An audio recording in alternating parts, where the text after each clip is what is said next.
anak kita selamat daripada benda buruk mungkin sebab dua doa ni. Kita tak nampak semua yang kita di belakang anak. Kita tak tahu apa yang anak lalui di luar rumah.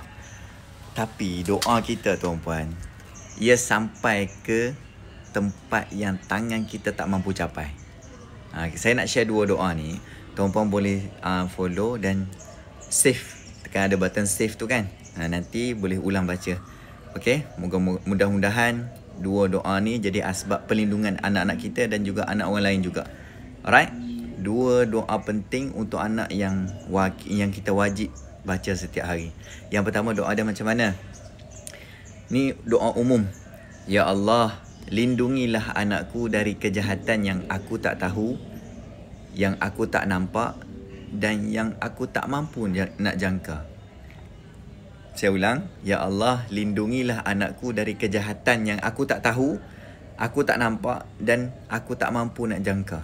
Yang ni sesuai untuk anak yang tidak ada di depan mata. Doa macam ni banyak-banyak. Yang kedua, doa untuk kita juga disebabkan anak. Kan? Ya Allah, jika aku tiada suatu hari nanti, biarlah anakku menjadi sebab aku dihujani pahala yang tak putus-putus. Yang ni doa ibu daripada doa bapa. Sangat bagus tuan-puan. Okay, so doa-doa macam ni saya ada sediakan dalam ebook saya.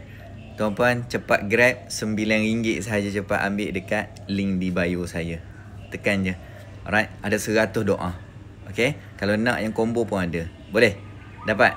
So insyaAllah mudah-mudahan dapat membantu para ibu bapa untuk sentiasa berdoa kepada anak-anak dan supaya sentiasa dapat rahmat untuk membesarkan anak-anak. Okay? Alright? Wallahualam.